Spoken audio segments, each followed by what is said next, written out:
Une par une, les voitures arrivent, chargées, parfois plus de 5 personnes à l'intérieur.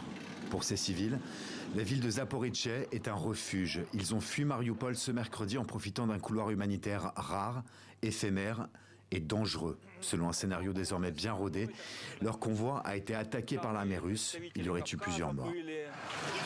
Qu'est-ce qui est arrivé à votre fenêtre? C'est le souffle d'une bombe. Le pare-brise a été cassé. Fuir était un risque, mais rester là-bas était encore plus dangereux. C'est pour ça qu'on a choisi de partir. Mariupol, ville portuaire stratégique, un verrou entre la Crimée et le Donbass. C'est peut-être elle qui, jusqu'ici, paye le plus lourd tribut dans cette guerre. Sur ces images fournies par la mairie, la maternité de la ville, bombardée il y a une dizaine de jours. Après plus de 2 semaines de siège, Mariupol manque de tout. Là-bas, il n'y avait pas d'eau, pas de gaz, pas d'électricité. Pour l'eau, on utilisait la pluie, puis la neige. Ça faisait peur, surtout quand ils nous lançaient des bombes. On dormait dans la cave.